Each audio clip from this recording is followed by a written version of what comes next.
Hello, everyone, and welcome to today's broadcast brought to you by the Monarch Joint Venture and the U.S. Fish and Wildlife Service's National Conservation Training Center. My name is Tracy McLeaf. I'm a biologist at NCTC, and I work with the team here at NCTC and with Monarch Joint Venture to bring this series to you. Today's broadcast was actually recorded earlier, but we will have presenters available at the end of the broadcast to answer any questions, so please feel free to type them into the live stream chat box. And now, enjoy as Dr. Holly Holt, the Science Coordinator for Monarch Joint Venture, introduces today's topic and presenters. Holly? Hi, everyone. Thanks again for joining us. I'm Holly Holt, the Monarch Joint Venture Science Coordinator, and I'm also joined today by Cora, our Communications Specialist, and Shelby, the new Monarch Joint Venture Program Assistant. So a big welcome to Shelby.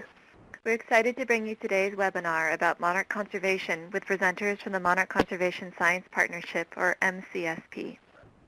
The Monarch Conservation Science Partnership, or MCSP, is a consortium of scientists from academic, governmental, and non-governmental organizations. It was formed in October of 2014, and the MCSP is synthesizing current scientific findings regarding monarch biology and ecology to address outstanding conservation knowledge gaps. As you can see in the photo from the latest MCSP gathering in Fort Collins this past February, the MCSP's work emerges from a meeting of many minds, and the materials presented today are a credit to the contributions of many individuals. So without further ado, I'd like to introduce today's presenters. And today we'll be hearing from Karen Oberhauser, who's a professor in the Department of Fisheries, Wildlife, and Conservation Biology at the University of Minnesota, where she and her students conduct research on several aspects of monarch butterfly ecology. In 1996, she and graduate student Michelle Prisby started the Monarch Larva Monitoring Project, which engages hundreds of volunteers throughout North America. In 2013, Karen received the White House Champion of Change Award for her work with citizen scientists. Wayne Thogmartin is a research ecologist with the United States Geological Survey at the Upper Midwest Environmental Sciences Center in La Crosse, Wisconsin. His research is generally focused on the statistical and mathematical ecology of rare and declining species. Current work involves developing continental-scale energetic-based models of migratory waterfowl, half-life and extinction risk calculations as a means of prioritizing species for conservation action, and calculating the value of a subpopulation to system dynamics to better understand the flow of ecosystem services as a function of migration. He is co-lead of the USGS Monarch Conservation Science Partnership. And Ryan Drum, in the upper right-hand corner, is a landscape ecologist with the U.S. Fish and Wildlife Service. His work is focused on linking biological planning, conservation design, on-the-ground delivery, and monitoring to guide landscape-scale adaptive management in the Midwest Great Lakes region and beyond. Ryan serves as the U.S. Fish and Wildlife Service's co-lead for the Monarch Conservation Science Partnership and is also the service lead for the Trinational Monarch Conservation Science Partnership. And this leaves myself, Holly Holt. I'm the Science Coordinator with the Monarch Joint Venture. I recently completed my graduate studies in honeybee health at Penn State University, and am pleased to be continuing to work in pollinator conservation with the Monarch Joint Venture and the Monarch Conservation Science Partnership. Today I'll be sharing an update on the MCSP's Integrated Monitoring Framework for Monarchs. If any questions come up during the presentation, please enter them into the chat window, and we will answer them at the end of the presentation. So today, we'll be hearing about several topics related to monarch conservation. First, we'll hear from Karen, who will discuss how we know that monarchs are threatened and share population targets for monarch conservation. Next, Wayne will share storyline analyses for monarch conservation, and Ryan will discuss several analyses which have yielded national and trinational conservation priorities. Finally, I'll be presenting on the MCSP's monitoring framework for monarchs and their habitat. So Karen, please feel free to get started whenever you're ready. Okay, thanks for that great introduction, Holly, and it's a pleasure to be sharing the airwaves with such a great team here. So I'm going to kick us off by talking about how we should really think about the eastern migratory population of monarch butterflies and whether or not they're actually threatened. And before we talk about this, I just want to give a brief overview of what monarchs need during each of the phases of their annual migratory cycle. I like to start this cycle by thinking about the fall migration, as monarchs are migrating from their breeding grounds through the southern United States and into Mexico, they have two basic needs. They need nectar sources and they need trees in which to roost. So these are the things that keep them going through this. We know that they gain weight during this migration, so it's very important that they have nectar available. During the winter, their job is just to stay alive. They don't nectar very much. There are some flowers available, but certainly not enough for all of them. So they need to drink water, but otherwise they just need the right microclimatic conditions that keep them alive throughout the entire winter. So those microclimatic conditions are provided by an intact forest ecosystem. So trees that kind of buffer the monarchs against extreme weather conditions, for example. During the spring migration, as they're moving north, they start to need milkweeds. So here we see a female monarch that's found some of very small Asclepias viridis plants coming up in Texas. So they basically move north with the milkweed. They need nectar sources, again, to keep the adults alive through the whole time that they can reach their maximum reproductive potential. And then as they move into their northern breeding grounds, again, they need nectar sources for the adults and milkweed for the larvae. But this is when they need vast resources of milkweed because the population is growing during this time. There are 2 or 3 non-migratory generations that take advantage of a wide area that's covered with a lot of milkweeds. So we know that in any cycle, the cycle is only as strong as its weakest link. So here we have the links in this chain to keep the monarch going. But every time I go to the overwintering sites in Mexico, which is most winters, I look at all of these butterflies covering the trees and think that every single one of them has a story. And these stories are amazing because they survived when 97% of the eggs that are laid don't survive. So these butterflies survive to become adults. They survive this long migration. But every single one of their amazing stories started on a milkweed plant. And I just want to kind of lay it out here that the focus of most of our talks today will be about the importance of milkweed, which is really the importance of all of these individual stories that monarchs could tell us if they could speak. So when we think about the population of the eastern migratory monarch population, we have a time during the year that the vast majority of the monarchs in this population are gathered in one place, and we can assess the status of the population. We do that by measuring the area that they occupy. So basically that's just the area that's covered with trees that are covered with monarchs. As you can see in the slide, or in this picture, let me see if I can get the pointer. Yep, there we go.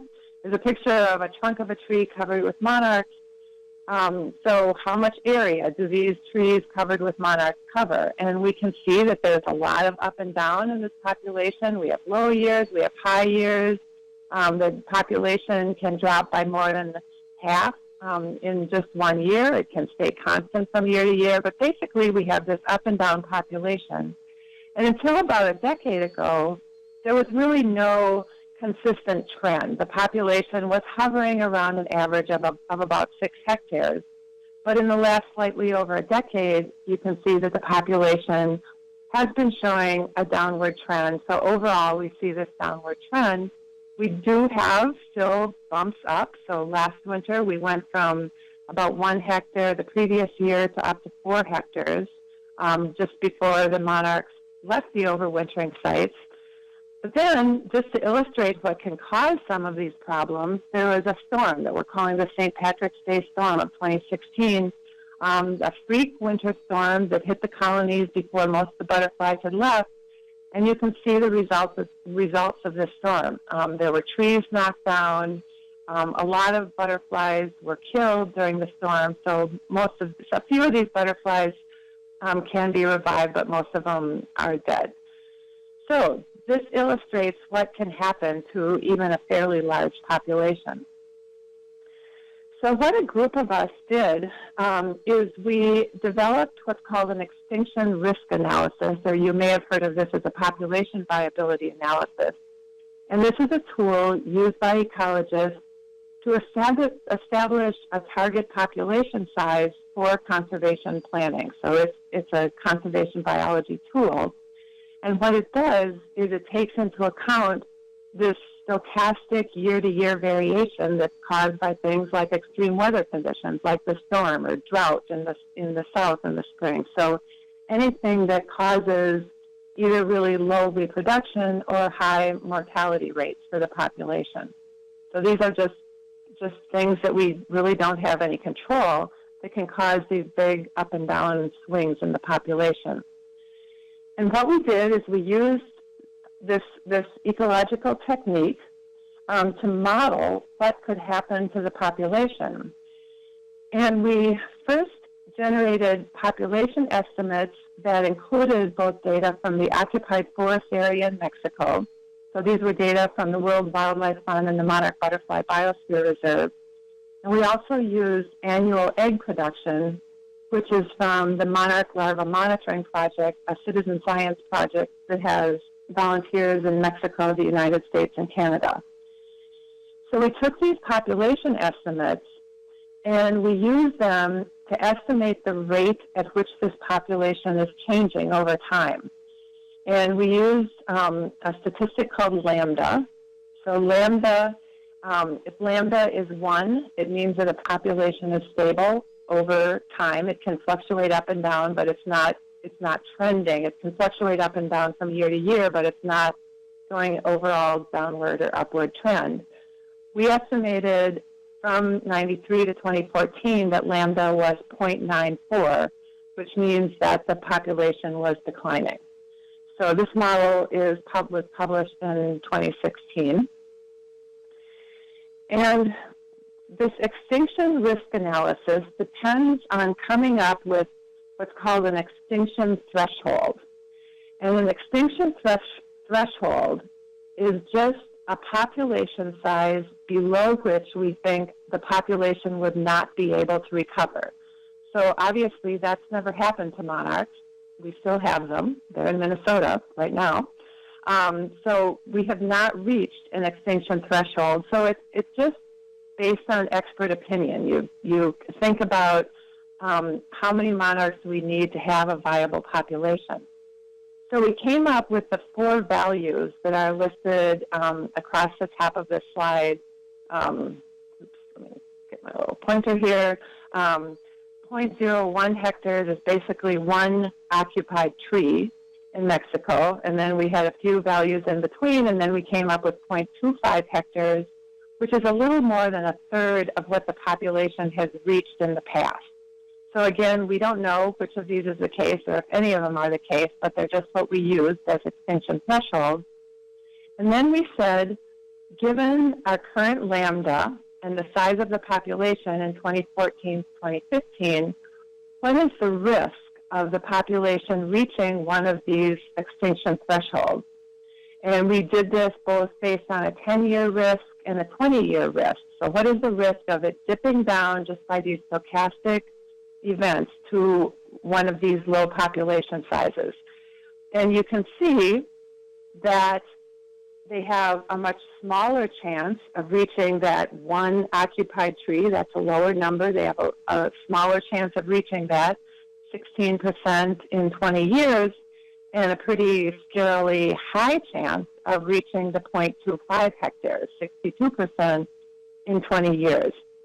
So basically what this initial analysis told us is that what we need to do to mitigate the risk of extinction is to set a high target value. We don't want to stick with the population size we had in 2014 to 2015 and get monarchs to rapidly get monarchs up to a higher number than they're at right now. So what we did is now we came up with assumptions for different sizes of starting population. So we assume that we can get the population back to a stable lambda of 1, okay, back to where it's neither declining nor increasing. So if we can get the population back up to 1, what is the risk of us reaching these extinction thresholds? I'm trying to find my little pointer here again. Okay, here we go. It's not going down. Oh, well. What is the risk of it reaching extinction threshold of the same values that we had before? So now these are going in a column on the table that you're looking at. We have starting populations beginning at 1 hectare and going up to 10 hectares. So basically, here we go. This is telling us where do we want to start this population to be pretty sure that we're not going to reach one of these extinction thresholds. And what we decided is that we would feel pretty comfortable if we could get the population back up to 6 hectares, because this gives us a fairly low chance. If we can get the population to 6 hectares, we can get lambda back up to 1, so the population isn't going up or down steadily. Then over 10 years, we have only an 11% chance of reaching this pretty high threshold of 0.25. And over 20 years, we have a 25% chance of reaching this 0.25 hectare threshold. So if you have questions about this, you can type them into the chat box, and I think Wayne will be answering questions at the end of the presentation. But this is basically what the analysis does. Is it says what population size do we need to get to have an acceptably low risk of extinction.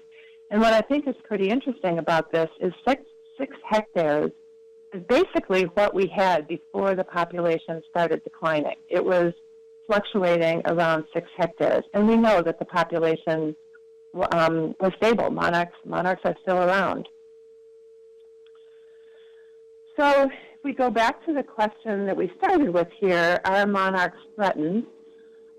If we use the median values from the extinction risk analysis that I just showed to you, monarchs actually would be classified as endangered according to the International Union for the Conservation of Nature, because they have an extinction risk over 20 years that's greater than 20%.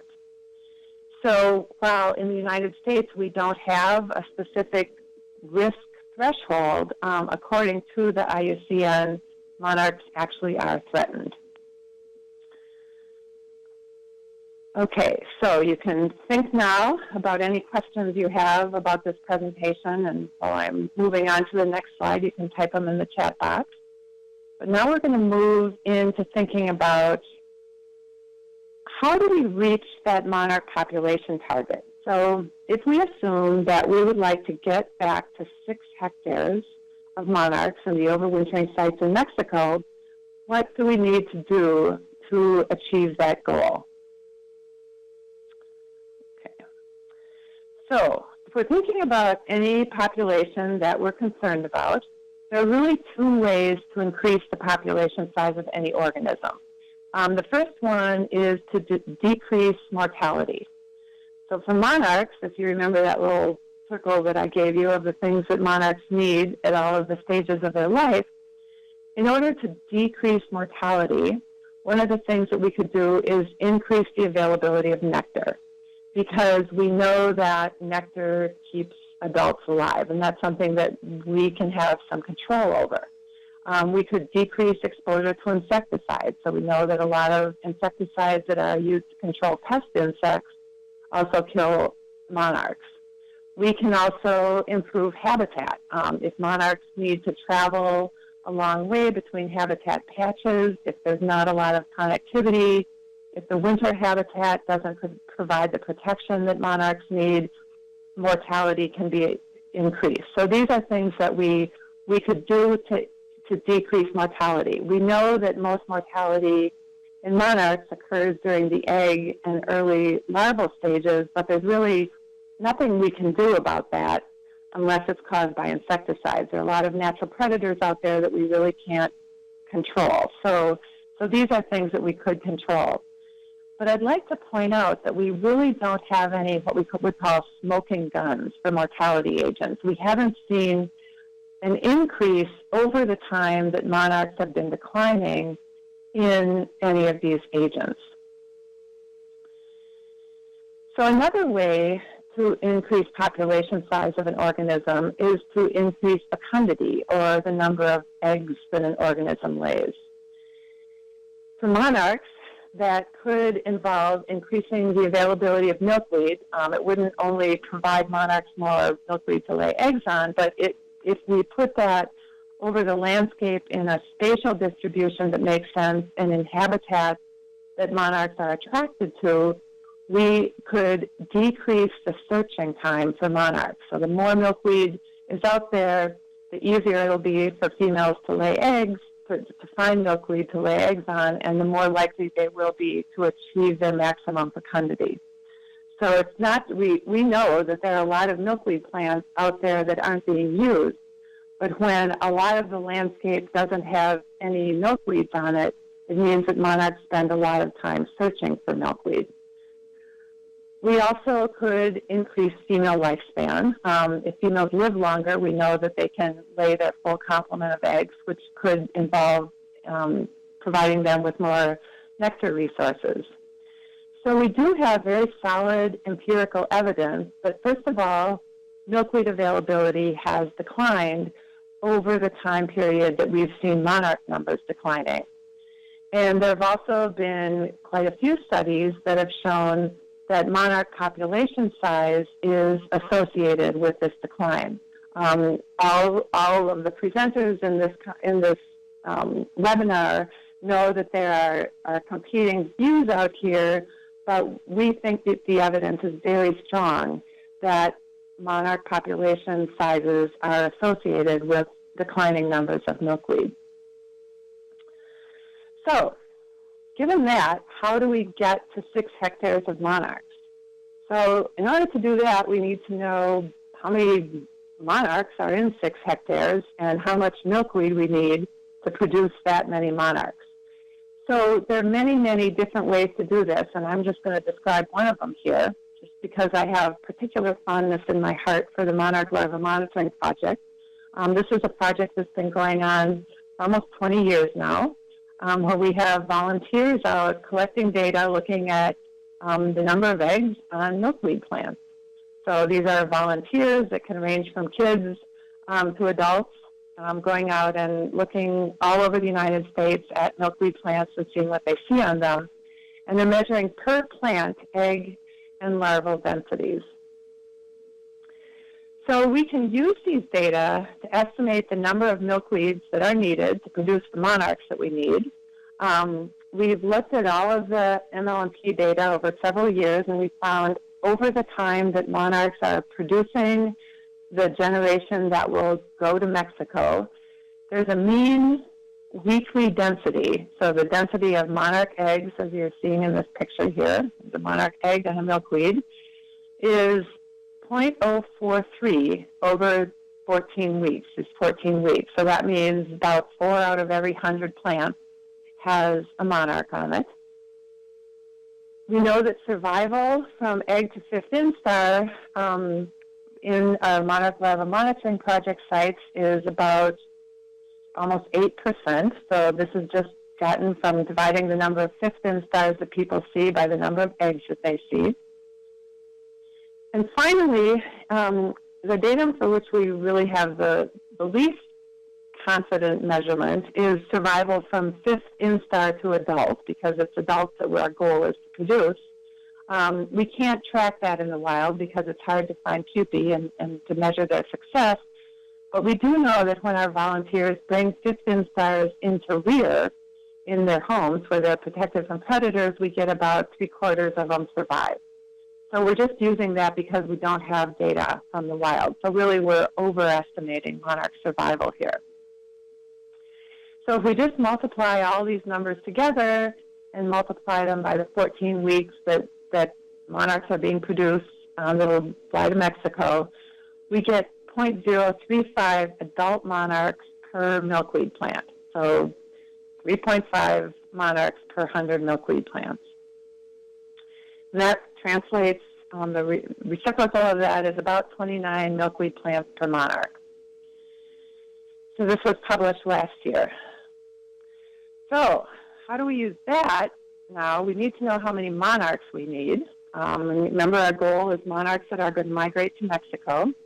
So here we have a picture of monarchs in Mexico. So again, there's a lot of variation around these numbers, but there have been measurements have estimated anywhere from 10 to 65 million monarchs per hectare. On average, it's about 40 million of all the different ways people have measured this, but probably a little bit smaller than that. In 2014 to 15, we had about 1 hectare of land occupied, and then last winter we had 4 hectares in 2015 to 2016. So we don't really know how many monarchs there are per hectare. We can estimate that. We really don't know how many we have right now because it's been going up and down, but probably somewhere between 1 and 4 hectares is what our running average is right now. So if we take kind of a worst case scenario, if we need 5 more hectares, that means we need about 200 million more monarchs. That's just 5 times 40. But depending on the range of how many monarchs are in a hectare, that could translate out to 50 to 325 million more monarchs. If we only need 2 more hectares, that's assuming that we really do have a long-term average going of 4 hectares. Let's say, we've done a good job with conservation and we're going to keep getting 4 hectares with the milkweed that we have in the ground right now. That means we would need about 80 million monarchs. That's just 2 times 40 million, with a range of 20 to 130 million, given this big range that we have in the number of monarchs per hectare. So you can see there's a lot of variation here. The bottom line is we just need a lot more monarchs. So let's go back. How many milkweeds do we need? Here's milkweeds up in the north to produce monarchs in Mexico. So if we need 200 million more monarchs, we multiply that by 29 milkweeds per monarchs, that's 5.8 billion more milkweeds. That's kind of a middle range. Our best case scenario, depending on the variation in our starting points and our overwintering density, the best case scenario is that we only need 580 million more milkweed plants. That's assuming that there's only 10 million monarchs per hectare and that we're starting with 4 hectares. The very worst case scenario is 9.4 billion. So the answer is somewhere in between those 2 numbers. And regardless of where it is in there, it's a really big number. So you can think about all those numbers, and at the end of the webinar, you'll have a chance to ask Wayne some questions about them. And now I'm going to turn it over to Wayne.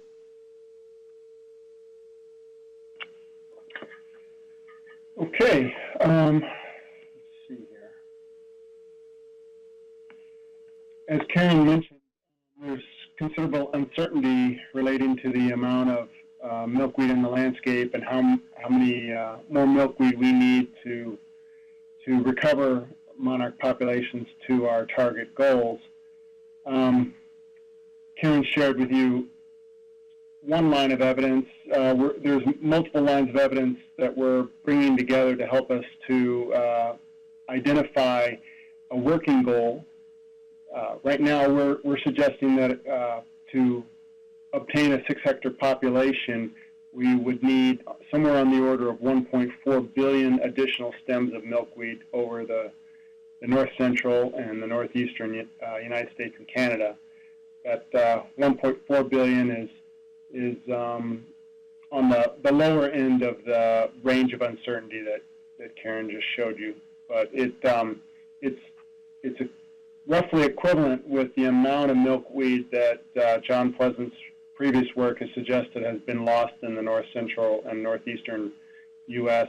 due to the application of glyphosate to GMO, genetically modified corn and soybean, as well as to the conversion of grasslands to other purposes. So we're like Karen said, there's considerable uncertainty, and we're working to reduce that uncertainty, and Holly will show you some of the mechanisms that we're putting in place to help do so. But right now we're working with this 1.4 billion milkweed goal to help recover our 6-hectare population.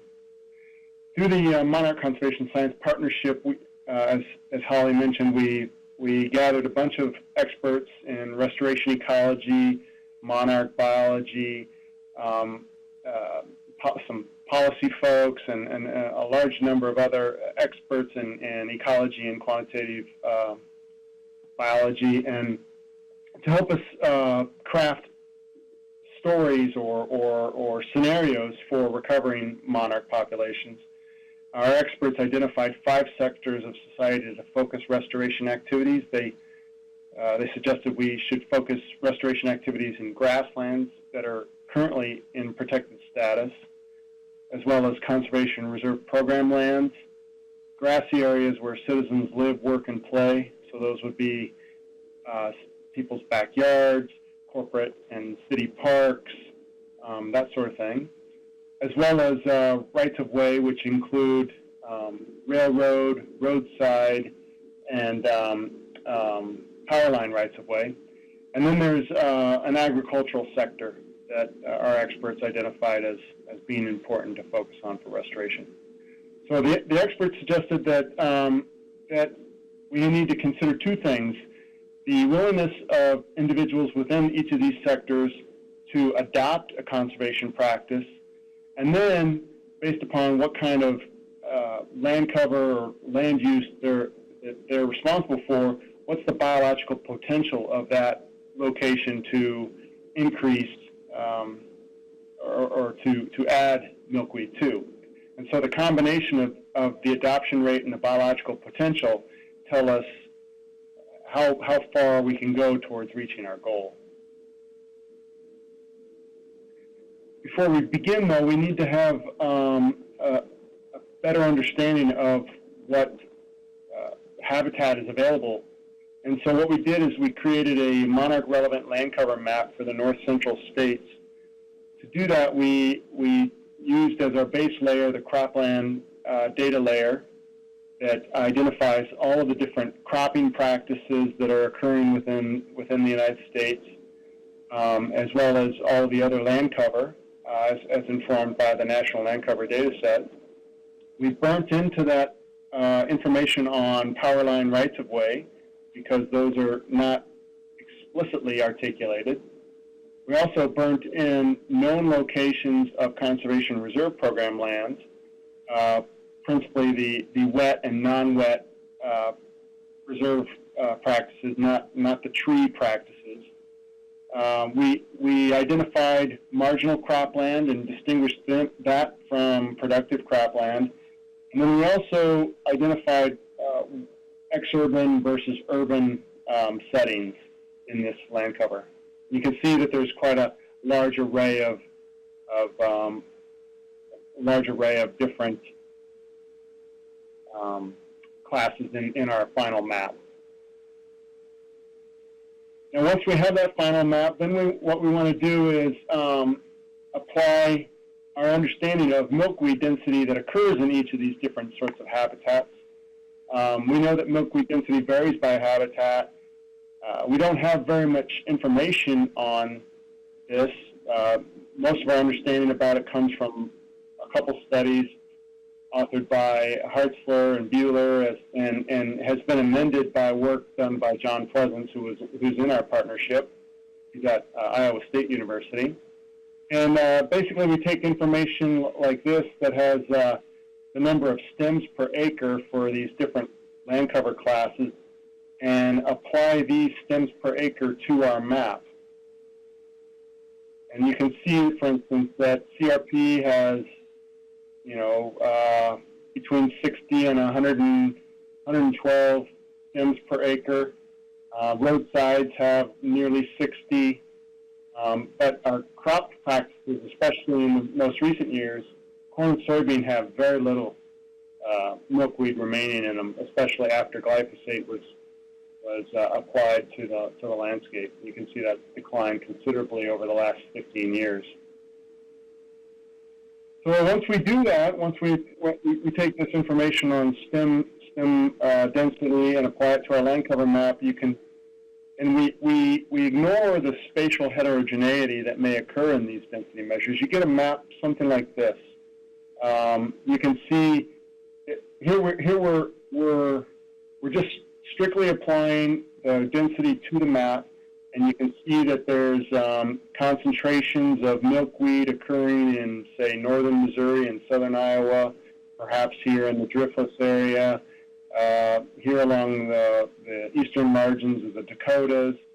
But it's largely devoid of milkweed in this corn belt, if you will, the upper Midwest, and absent altogether, well, largely altogether, from the forested northern portion of the region. Now, we know that this map is not exactly how milkweed are distributed in the landscape. We believe that there's heterogeneity in the abundances, but this gives you a general picture of the situation, and it defines the area in which we're working to depict our goals. So then once we have our base information and we have our information about the adoption rates that our experts believe societal sectors will participate in conservation, as well as the biological potential of those locations, then what we did is we used that information to help us craft different storylines. We're calling them storylines, or they're scenarios of milkweed recovery. We crafted a scenario for protected area grasslands, for conservation reserve program lands, a citizen involvement storyline, a rights-of-way storyline, and then an agricultural storyline. So we did these individually. And then we also looked at every two-sector combination, which would be, say, for instance, an agriculture combined with a rights-of-way, or a CRP combined with a citizen involvement sector. That would be a two-sector combination. So we did every two-sector combination possible, every three-sector combination, every four-sector, and then what we're calling all hands on deck, where we seek participation from all sectors of society in helping to recover milkweed and subsequently monarchs. When we do that, what we have is over 200 different storylines that we have here. Here's a depiction of all these different storylines and how they contribute to the total number of stems in the north central region. We start with a baseline, which is this black line here. This is slightly over 1 billion stems are believed to currently occur in the north central region.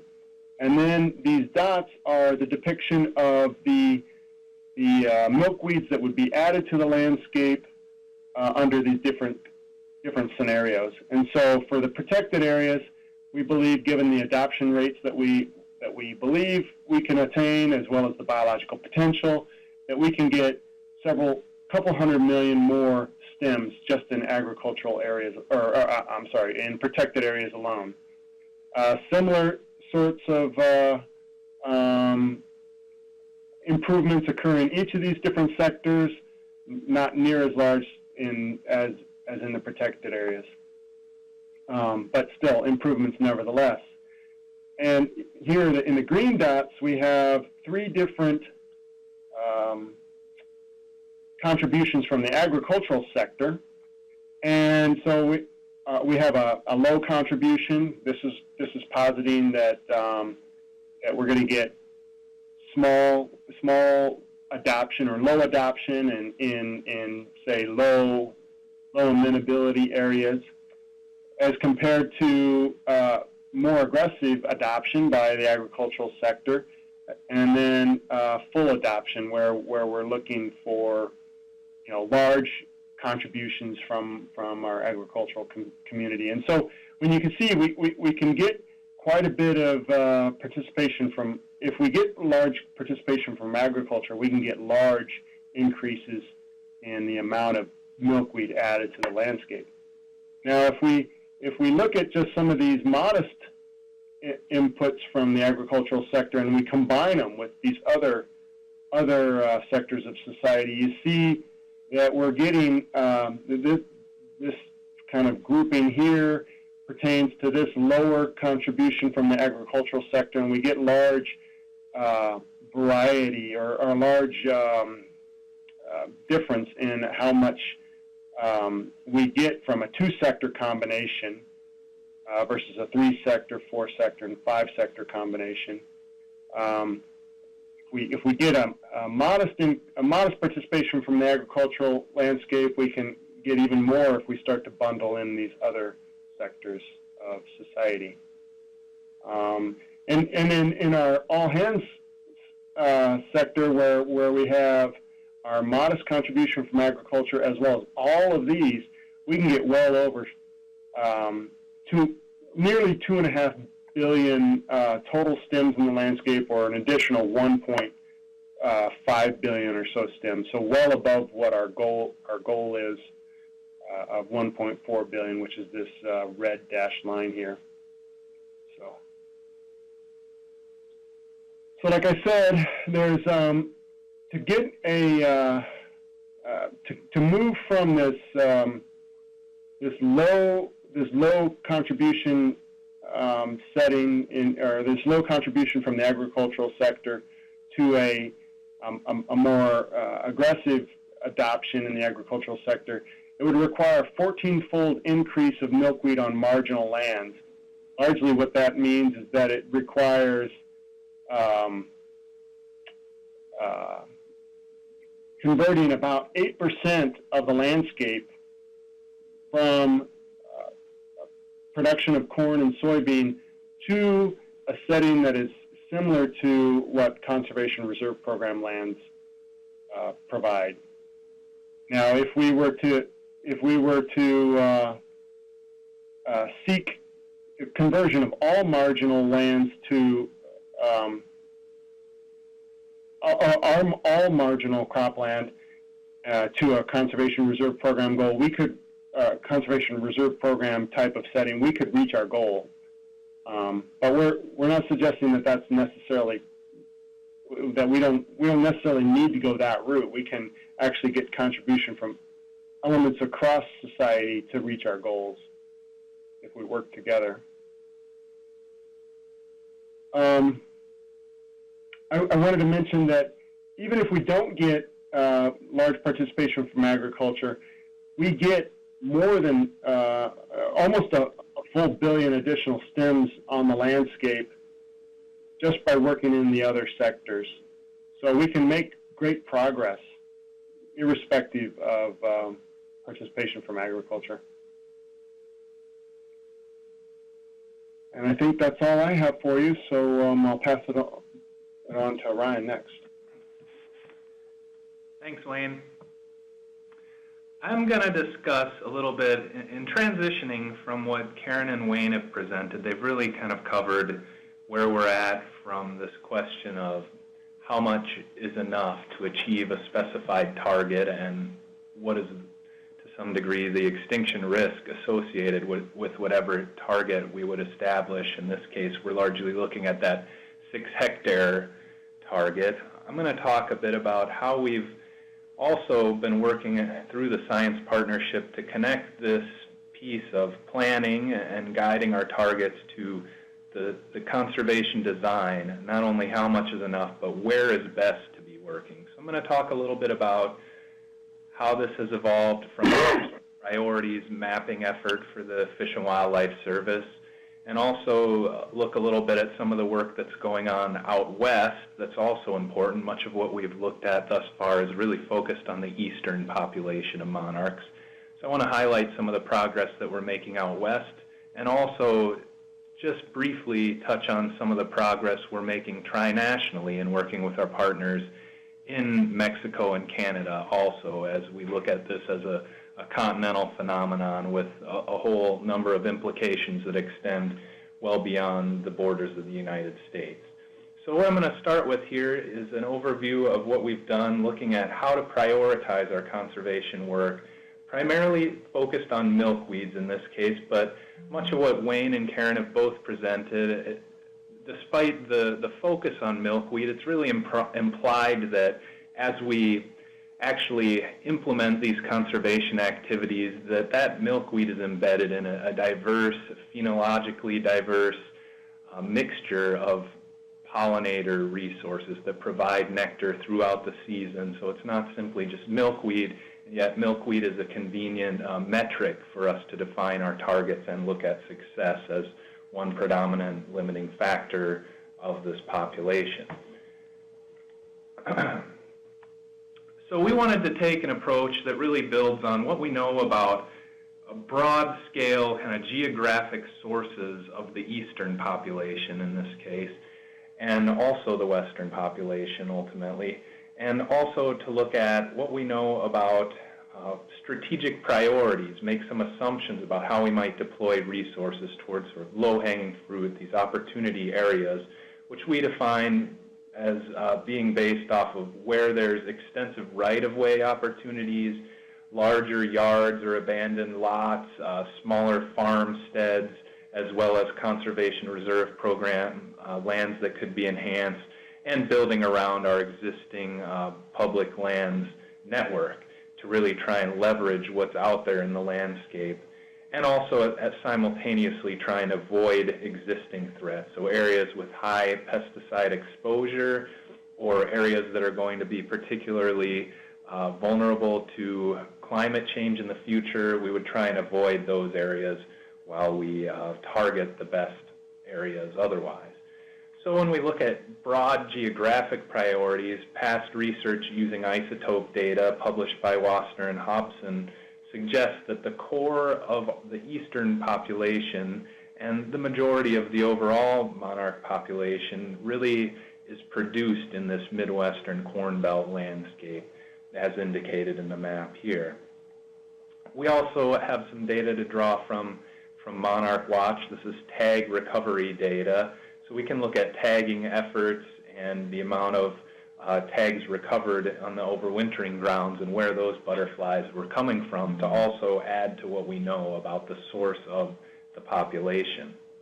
So we worked through a process using some tools that USGS has developed as part of our science partnership effort to try and be very transparent about how we're prioritizing and weight different components. This was an iterative process where we convened a number of leading monarch experts to think through this strategy, and we basically attributed 50% of the weight to that broad coarse filter, and then specified additional weights, which I won't walk through in great deal at this time, but which are portrayed on the screen now, to look at targeting those opportunity areas as well as avoiding threats. So when you look at how this maps out, you can see here a combination of the Wassner and Hobson geographic priorities combined with the tag recovery data from Monarch Watch, and you can see in all of the maps I'm going to show you here, red areas are the highest priority areas, or our strategic priorities. In this case, as the coarse filter.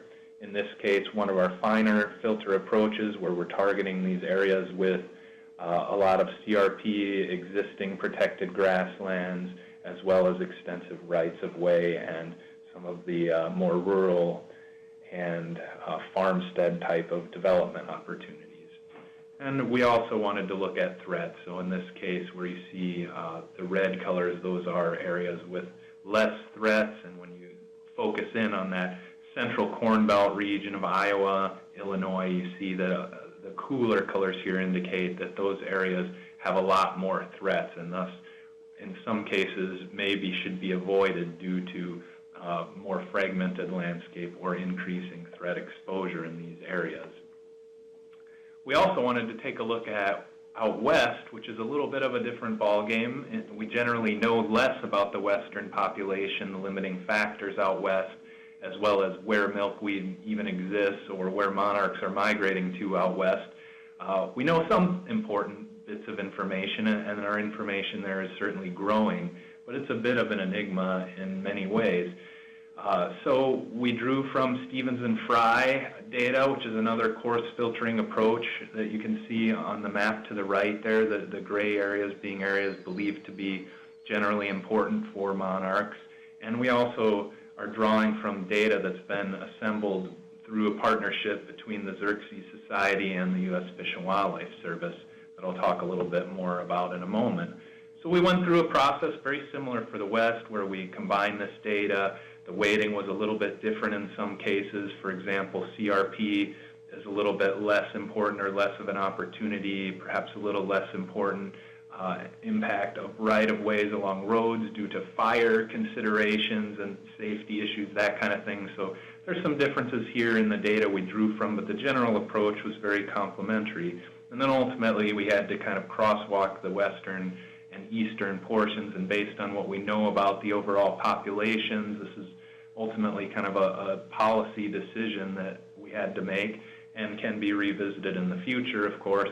We attributed 90% of the final weight toward this eastern population and 10% towards the western geography. And the resulting map, which has been circulating around for a while now, is what you see on the screen here.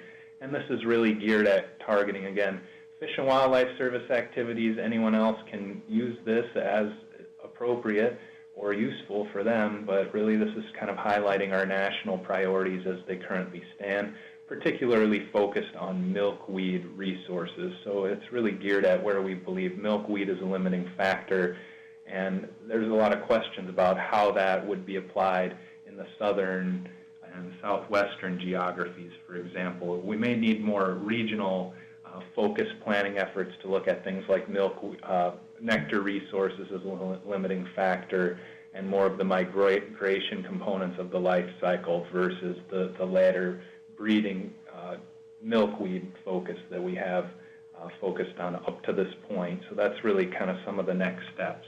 And of course, we can zoom in on a sub-portion of this and kind of look at the relative priorities, in this case for the western geography.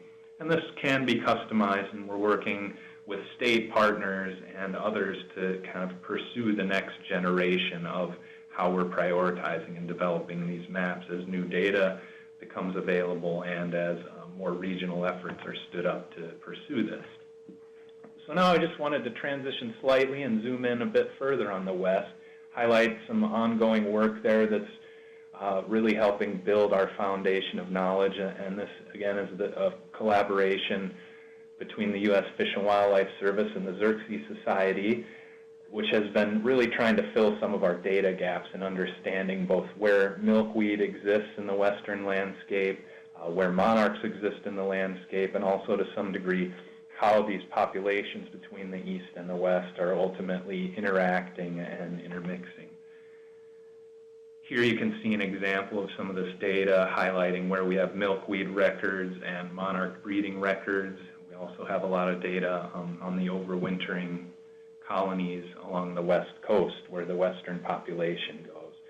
So this data is now consolidated in one place, and we're continuing to build on that data set, and it can be used now to develop some new tools, including habitat suitability or species distribution models, and we can start to use this to look at where we need to address gaps in our existing conservation network, as well as start to think about climate change implications and so forth. So this database has many uses that we're only just starting to tap into, and that work is ongoing into the future. So there's ongoing data collection that's being done, and in future years we're looking at additional survey and monitoring work and some new modeling efforts that are going to continue to build on some of the things I just shared with you. So anyone interested in Western work, I'm presenting on their behalf for this presentation. If you want to contribute to that work, there's a website link here, and any questions can be directed to Joe Engler with the Fish and Wildlife Service or Samantha Markham with the service as well. Otherwise, also Emma Pelton with the Xerces Society. They're all working closely together on those efforts. So I also, in concluding my last couple of slides here, wanted to highlight some developments that have been going on nationally and trinationally. And we're making a great deal of progress through this partnership and really trying to integrate these tools and models to be strategic in connecting our planning efforts, our target setting with clear objectives, using models and the best data that's out there, connect that to conservation designs and decision support tools to make sure we're getting the most efficiency out of that information in our delivery on the ground, And then we're working together towards an integrated monitoring framework to validate assumptions and fill critical information gaps. Another thing that's really been an exciting development is working with the Association of Fish and Wildlife Agencies. So these are our state departments of natural resources and wildlife agency partners to try and start to connect state-led planning efforts into a regional or flyway type of plan that really ensures that all of these different parts come together into some kind of coherent whole.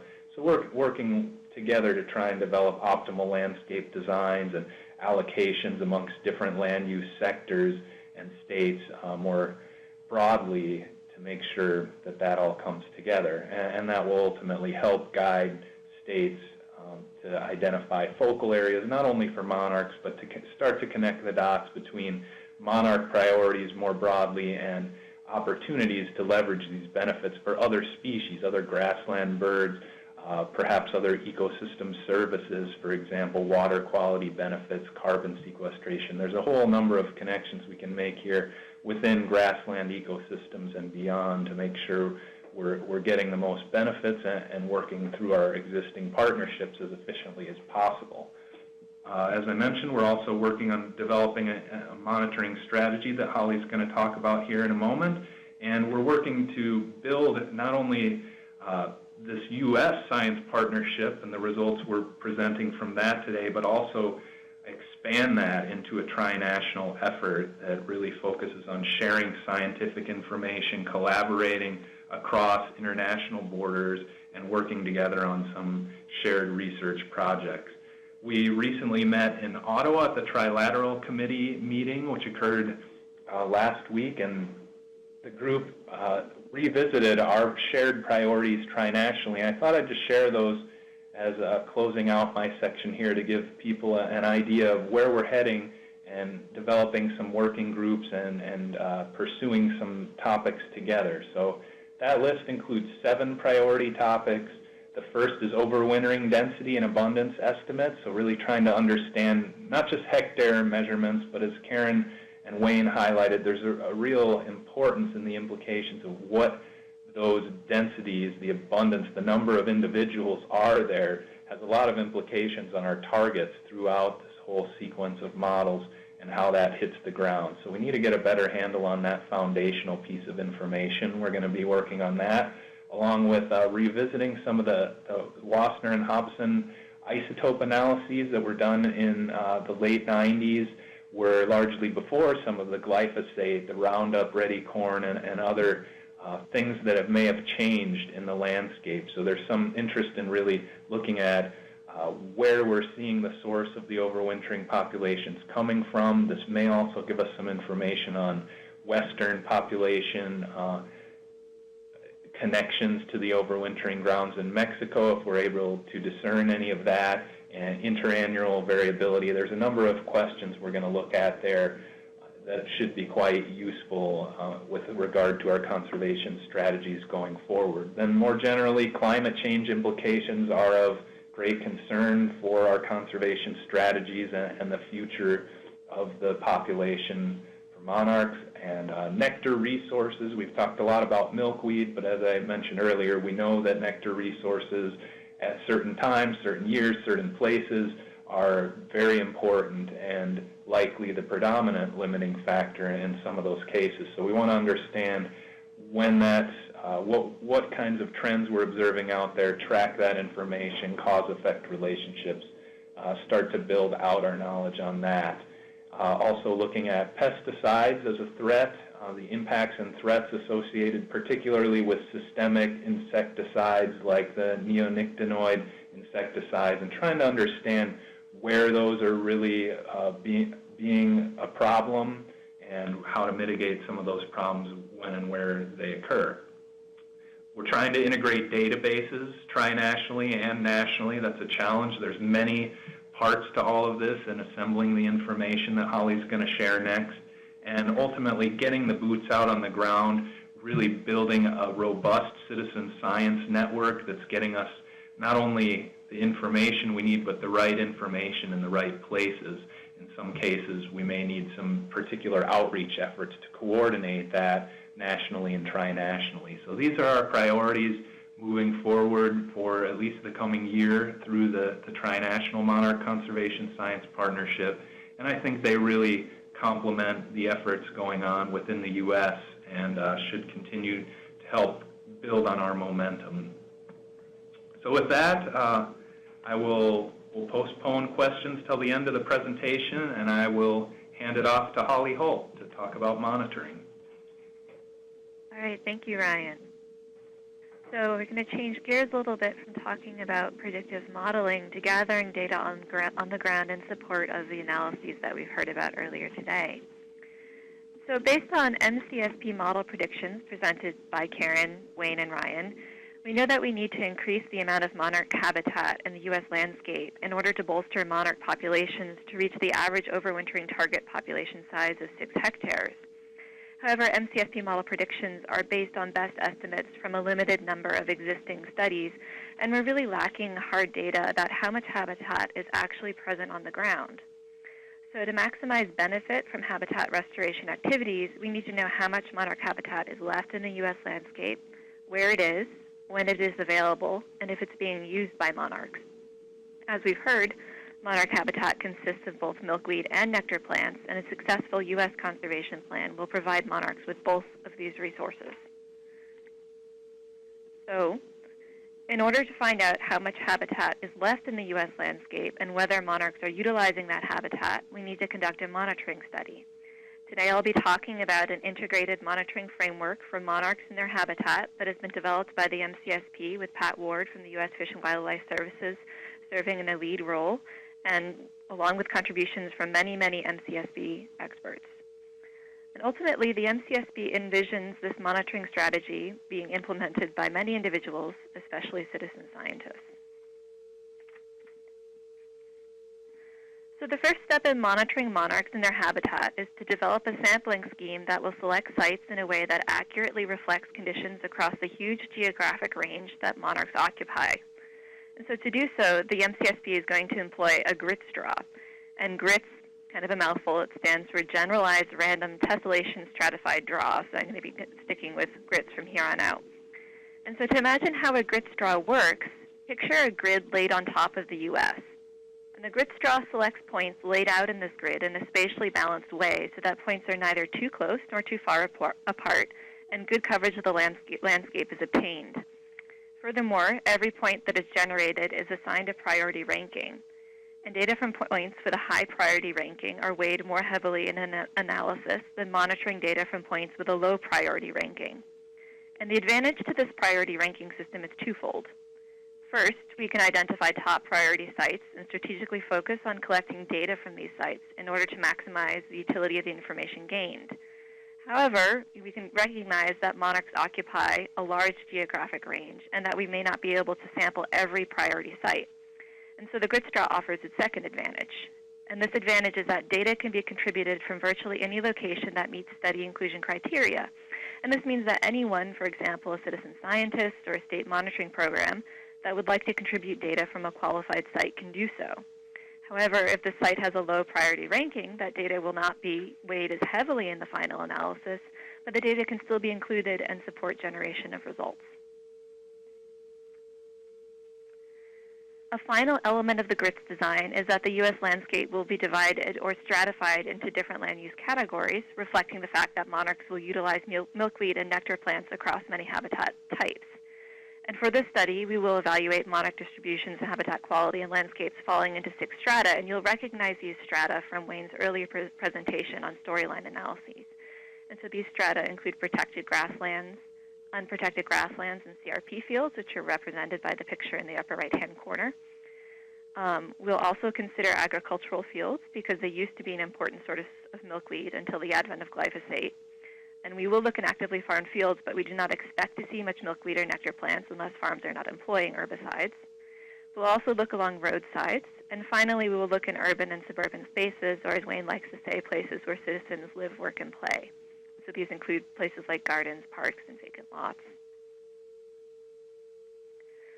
So once sites have been selected for this monitoring study through the GRITS draw, we'll employ a series of SOPs, or standard operating procedures to monitor for monarchs in their habitat. And currently, the MCSP has developed 6 SOPs. And where possible, the MCSP has built these SOPs on protocols from existing citizen science programs, such as the MLMP or Monarch Larvae Monitoring Project, which Karen mentioned earlier. And the first SOP, listed here, involves visiting potential sites and ground truthing them to make sure that the stratum of the site is correct. So for example, if a site is supposed to be a protected grassland, but upon visiting, it turns out that that site is actually forested, we would drop that site from the study and visit the next priority site given by the grid straw list. And so once a site has been ground truthed via SOP1, the site's sample plot is marked with flags for subsequent visits. And then on future visits, the site will be evaluated for presence of adult butterflies as given by SOP2, and this will give us an idea of density of adult butterflies in the landscape.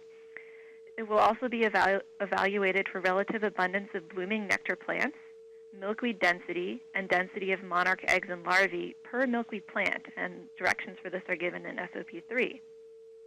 Study participants will also have the option, as outlined in SOP4, to collect late instar monarch caterpillars and rear them to adulthood. And as Karen mentioned earlier, these activities will provide some more information about monarch survival rates and parasitism rates. And then the 5th SOP provides guidance on how to record and submit observations for the study. And a 6th SOP is in development for estimating density and biomass of red imported fire ants, which are an important predator of monarch eggs and larvae. And recognizing that fire ants are regionally invasive and thankfully not a national concern, Dr. Kristenbaum from Oklahoma State University will be pilot testing this protocol for the MCSP this summer. So in order to test both the GRIT sampling scheme and the monitoring SOPs, the MCSP is, as we speak, conducting a pilot iteration of this program through a monitoring trial. And for this trial, the MCSP selected 3 national wildlife refuges. Let me just see if I can get the pointer here. So one is at Neal Smith National Wildlife Refuge in Iowa, Waubay National Wildlife Refuge in South Dakota, and Washita National Wildlife Refuge in Oklahoma. And at these 3 sites, the MCSP conducted 3 mini grit straws on refuge and surrounding private lands. And at these sites, biotechnicians are testing these SOPs across 5 strata listed below. You'll notice that urban and suburban spaces are not listed here, and that's because some of these refuges are very far away from urban, suburban locations. And so the MCSP is collaborating with researchers at the Chicago Field Museum to test SOPs in urban settings. So moving forward, we're looking forward to receiving feedback from biotechnicians about the methodology and protocols, and the goals of this trial are to test sample site selection and monitoring methodology across the strata. We'd like to determine the level of effort needed for each protocol, and this means we'd like to know how much time each of these SOPs take. And finally, we'd like to get initial estimates of sampling variation so that we know how many subsamples need to be collected at each site to accurately capture measurements on each monarch and plant attribute.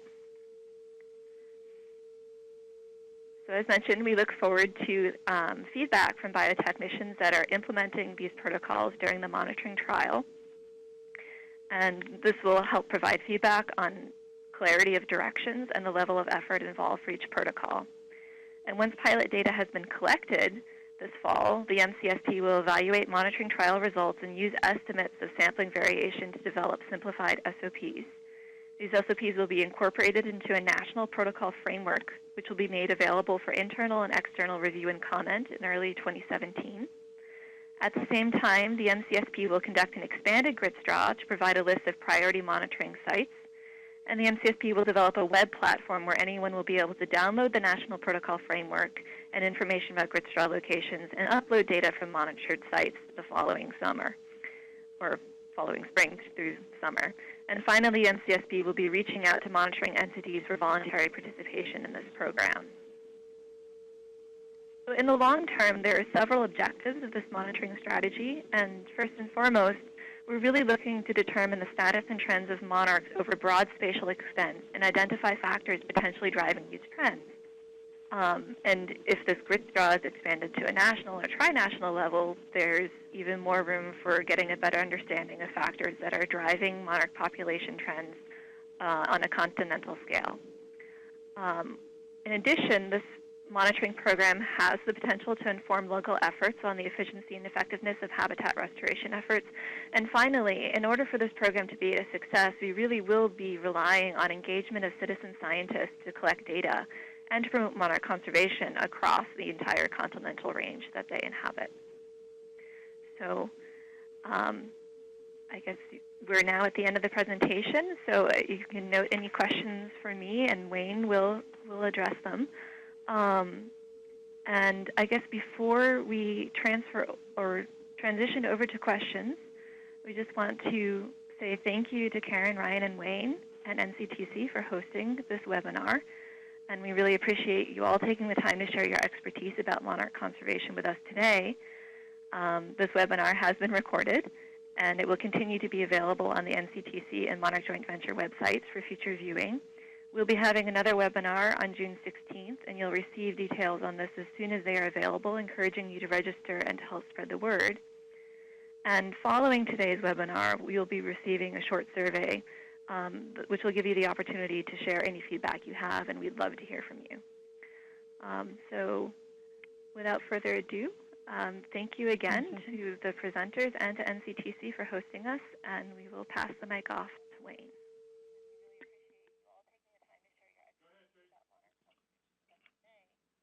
Okay, we're good. Hi, this is Shelby from the Monarch Joint Venture Program. Just wanted to tell everyone thank you for joining us today for this webinar. We have not received any questions in the chat box, so we'll wait around for a few minutes to give everyone an opportunity to type in a question. Thank you.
Okay, it looks like we got our first question. Feel free to answer, Wayne or Patrick. Who is the best contact to discuss how to engage State Department of Transportation with the research on roadsides? This is Wayne. Yeah, I think one good person to, or one good group to address your concerns with is the Rights of Way as Habitat Working Group. The individual who's coordinating that effort, her name is Iris Caldwell, C-A-L-D-W-E-L-L, Iris Caldwell. And I'm sure she could put you in touch with the appropriate people. They've got a large array of different departments of transportation participating in that working group, as well as power line rights of way concerns and other entities addressing rights of way.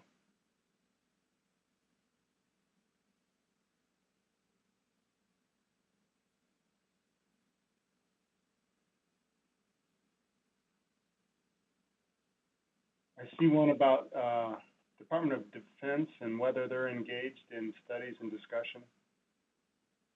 In truth, I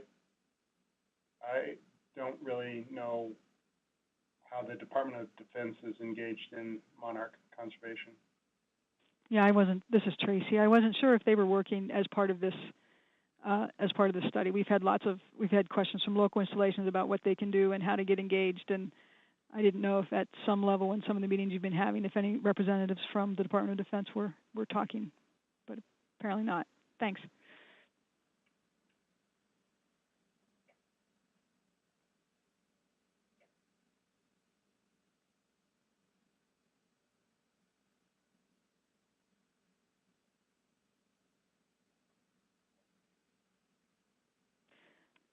This is Tracy McLeaf. Another question that I've seen come up a good bit is habitat assessment methods on small scale for citizen science.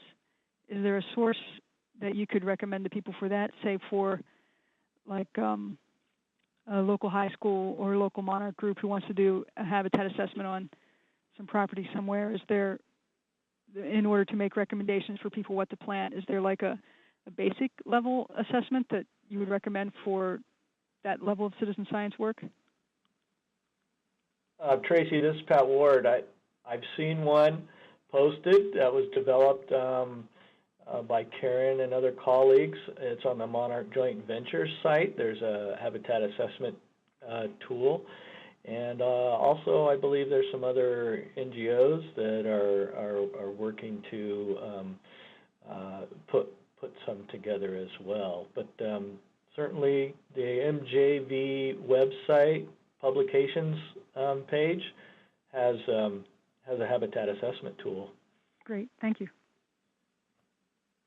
I tried to put a link into the chat, but it's not letting me. But it's to the Monarch Waste Station program through Monarch Watch, and they have quite a bit of guidance there that can help landowners to understand how to evaluate their property for its utility for monarchs, and provide guidance on what sort of things you can do as a landowner.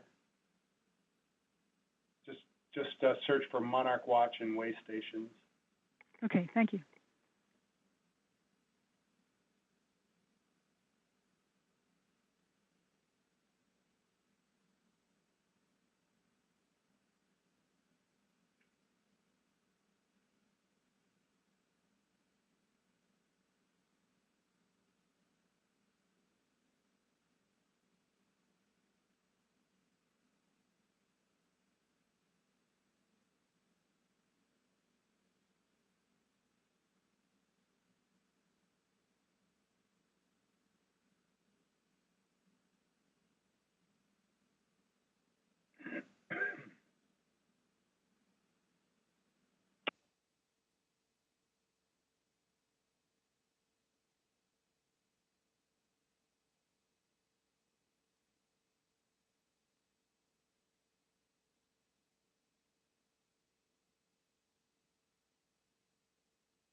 Well, it doesn't look like we're receiving any more questions. I just wanted to say thank you to everyone for joining us today, and thank you to Pat and Wayne for answering any questions we had.